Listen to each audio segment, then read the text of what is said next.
کہ ان یکون اللہ عز وجل یفعل بحجتہ ما فعل بیوسف، کہ اللہ تعالیٰ جو ہے وہ اپنی حجت کے ساتھ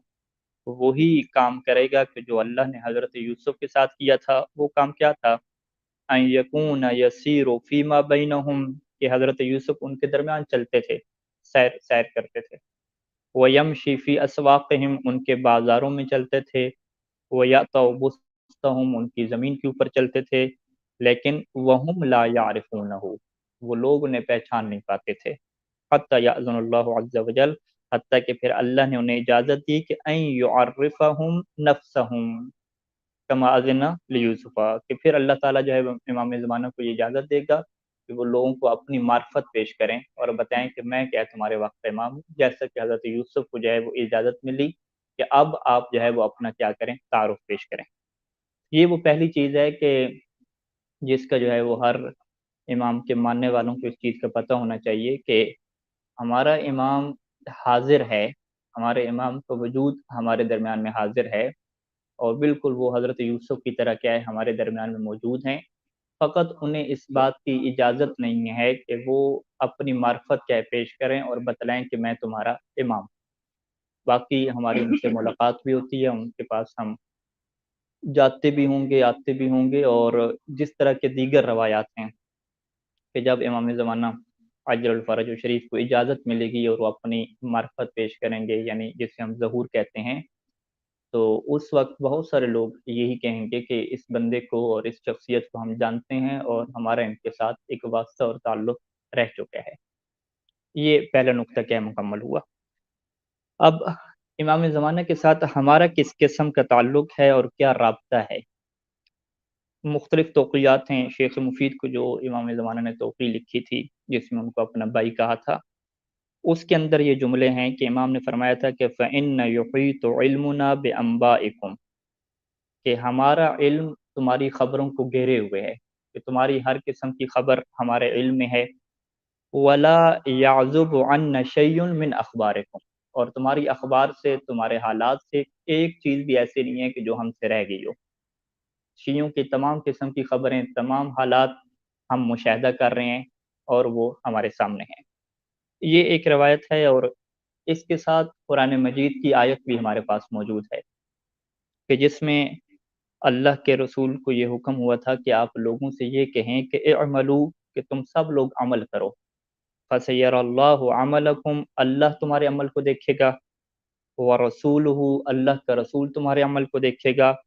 والمؤمنون، اور مؤمنون تمہارے عمل کو دیکھیں گے۔ اب یہاں پہ روایات میں مؤمنون کی تفسیر جو کی گئی ہے وہ محمد والے محمد سے کی گئی ہے کہ ائمہ علیہ السلام جو ہیں وہ شخصیات ہیں کہ جو ہمارے اعمال کو مشاہدہ کرتی ہیں اور ہمارے اعمال کو دیکھتی ہیں۔ الکافی میں ایک پورا باب جو ہے وہ مرحوم کلینی نے مرتب کیا ہے اسی بات پہ کہ محمد وآل محمد ہمارے اعمال کا مشاہدہ کرتے ہیں اور ہمارا ہر عمل جو ہے وہ ان کے پاس جاتا ہے۔ اس میں ایک روایت چھٹے امام کی ہے کہ جب چھٹے امام تشریف فرما تھے اور لوگوں سے کہہ رہے تھے کہ ما لکم تسؤون رسول اللہ، کہ تمہیں کیا ہو گیا ہے کہ تم اللہ کے رسول کو تکلیف پہنچاتے ہو، تو اس وقت لوگوں نے کہا کہ ہم اللہ کے رسول کو کیسے تکلیف پہنچا رہے ہیں؟ تو پھر امام نے فرمایا تھا کہ دیکھو تمہارا ہر قسم کا عمل اللہ کے رسول کے سامنے پیش ہوتا ہے، تو اگر وہ اس میں برائی اور معصیت دیکھتے ہیں تو اس سے ان کو تکلیف پہنچتی ہے، تو لہٰذا آج کے بعد اللہ کے رسول کو اذیت نہ دینا۔ اور اسی طرح سے یہ روایت ہے کہ امام علیہ السلام نے فرمایا کہ اللہ کے ولاکن رسول اللہ صلی اللہ علیہ وآلہ تعرض علیہ اعمال امتہ، کہ ان کی امت کے اعمال ان کو پیش کی جاتے ہیں کل صباح، ہر صبح، ابرار ہوا و فجار ہوا، چاہے وہ نیک لوگ ہوں یا برے لوگ ہوں۔ فاحذروا، پس تم بچ کے رہو، تم ڈر کے رہو۔ اور پھر امام نے یہی آیت قرآن مجید کی پڑھی کہ وَقُلِ اعْمَلُوا فَسَيَرَ اللَّهُ عَمَلَكُمْ وَرَسُولُهُ وَالْمُؤْمِنُونَ وَسَكَتَ، اور امام خاموش ہو گئے۔ تو پھر ابو بصیر کہتا ہے کہ ان معنا الائمہ، کہ امام کی مراد جو ہے تھی مؤمنون سے وہ ائمہ علیہ السلام تھے۔ اور پھر اسی طریقے سے جو ہے وہ امام باقر علیہ السلام بھی یہی کہا کرتے تھے کہ ان الاعمال تعرض علی نبیکم کل عشیۃ خمیس فلیستحی احدکم ان یعرض علی نبیہ العمل القبیح، کہ تم میں سے ہر ایک کو اس بات پہ شرم محسوس کرنی چاہیے کہ اس کا برا عمل جو ہے وہ اس کے نبی کی خدمت میں کیا ہو پیش ہو۔ تو یہ جو ہے وہ تعلق ہے قرآن مجید کی آیت، اس کی تفسیر اور امام زمان علیہ السلام کی توقیع کہ تمہاری ہر خبر جو ہے وہ ہم تک پہنچتی ہے۔ یعنی اب تعلق اور رشتہ ہمارا کیا بنا کہ امام ہمارے درمیان میں موجود ہیں، اور یہ عین ممکن ہے کہ وہ ہم سے ملاقات بھی کرتے ہوں، ہمیں دیکھتے بھی ہوں، کیونکہ ان کی ذمہ داری ہے ہدایت کرنا، اور امام اپنی ذمہ داری کو احسن طریقے سے انجام دے رہے ہیں، فقط اپنا نام جو ہے وہ مخفی رکھ کے۔ اور دوسرا پھر امام کے پاس یہ صلاحیت بھی ہے کہ جو قرآن مجید نے عطا کی ہے کہ امت کے ہر بندے کا عمل جو ہے وہ ان کی خدمت میں بھی پیش ہوتا ہے۔ تو اب یہ وہ منزل آتی ہے کہ جس منزل کو جو ہے وہ محبت کی اور شرم و حیا کی جو ہے وہ منزل کہتے ہیں، کہ جب کسی شخصیت سے ہمیں محبت ہوتی ہے اور ہم اسے چاہتے ہیں، اور ہمارے دل میں یہ یقین پیدا ہو جاتا ہے کہ میرا ہر عمل جو ہے وہ ان کی خدمت میں پیش ہوگا، تو پھر انسان کی زندگی کے حالات، انسان کی زندگی کے اعتبار بدل جاتے ہیں۔ لیکن اس میں ضروری کیا ہے کہ جو قرآن مجید نے کہا تھا کہ ایمان بالغیب کی منزل پہ انسان کیا ہو فائز ہو، یعنی اس کا دل، اس کا وجود اس چیز کو قبول کرے، مانے کہ واقعاً جو ہے وہ امام زمانہ کے پاس میرا عمل جاتا ہے اور وہ میری کسی خبر سے غافل نہیں ہے۔ اس چیز کو اگر دلی طور پہ اس نے قبول کر لیا اور پھر اس کے پاس امام زمانہ کی محبت بھی ہوئی، تو یہ ممکن ہی نہیں ہے کہ اس کی زندگی میں کوئی گناہ باقی رہ جائے۔ اور یہ بالکل ایسی ہے کہ جیسا کہ روایات میں ہے کہ علی علیہ السلام کی محبت گناہوں کو ایسے کھا جاتی ہے کہ جیسے خشک لکڑی کو آگ کھا جاتی ہے، کیونکہ محبت ایک ایسی چیز ہے کہ جو انسان سے بہت کچھ کروا لیتی ہے، جو انسان سے بہت کچھ چھڑوا دیتی ہے۔ یعنی ہم اس چیز کو اگر مزید سمجھنے کی کوشش کریں تو ہم یوں سمجھ سکتے ہیں کہ اگر فرض کریں کہ ہمیں اپنے والد سے کیا محبت ہے، ہمیں اپنے استاد سے محبت ہے، ہمیں اپنے مرجع دینی سے کیا محبت ہے، تو اگر وہ ہمارے سامنے موجود ہوں اور ہمیں دیکھ رہے ہوں تو پھر ہمارا کردار کس قسم کا ہوگا؟ یا ہمیں یہ پتہ ہو کہ یہاں پہ کیمرہ لگا ہوا ہے اور ہمارے ہر عمل کی ریکارڈنگ ہو رہی ہے اور یہ عمل جو ہے وہ ہمارے استاد کو دکھایا جائے گا، پھر آپ دیکھیں گے کہ آپ کے جو رہن سہن کے طریقے ہیں وہ سارے کے سارے بدل جاتے ہیں، کیونکہ انسان کے دل میں ایک خوف و حیا کی کیفیت جنم لیتی ہے کہ میرا استاد کیا کہے گا، میرا والد کیا کہے گا،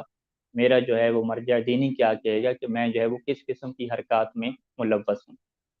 تو یہ تو وہ چیز ہے کہ جو ظاہری آنکھوں سے دیکھ کر جو ہے وہ استاد تک پہنچائی جا سکتی ہے۔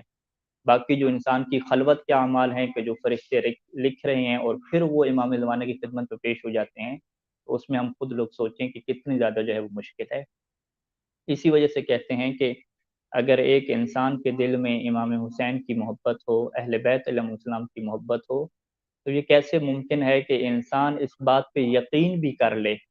کہ میرا ہر عمل جو ہے وہ ان کی خدمت میں پیش ہوتا ہے، تو پھر کیسے ممکن ہے کہ انسان گناہوں میں پڑ جائے، اپنے واجبات کو چھوڑنا شروع کر دے، یا ایسے کرپشن اور غیر اخلاقی کاموں میں ملوث ہو جائے کہ جو امام کو تکلیف دیتے ہیں۔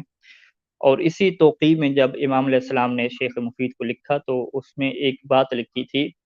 کہ جب تمہاری ہر خبر جو ہے وہ ہمارے پاس پہنچتی ہے تو فَلْيَعْمَلْ كُلُّ امْرِئٍ مِّنْكُمْ بِمَا يَقْرُبُ بِهِ مِن مَّحَبَّتِنَا، کہ تم میں سے پھر ہر بندہ جو ہے وہ ایسا عمل کرے کہ جس کے ذریعے سے وہ ہماری محبت کے قریب ہو سکے۔ وَيَتَجَنَّبُ مَا يُدْنِيهِ مِن كَرَاهَتِنَا وَسَخَطِنَا، اور ہر اس کام سے وہ پرہیز کرے کہ جو اسے ہماری ناراضگی اور ہماری کراہت کے کیا کرے، قریب کرے۔ یہ امام زمانہ کے ارشاد قرآن مجید کی آیات ہمارے سامنے ہیں، بس ہماری یہ ذمہ داری ہے کہ ہم ان میں غور و فکر کریں، اور اللہ سے ہم دعا کرتے ہیں کہ ایک ایسی کیفیت پیدا ہو کہ جس کیفیت کو قرآن مجید نے متقین کی صفات میں بیان کیا ہے، کہ متقین کی صفت ایسی ہے کہ غیب چیزوں کا وہ یقین رکھتے ہیں، اس کے اوپر ایمان رکھتے ہیں۔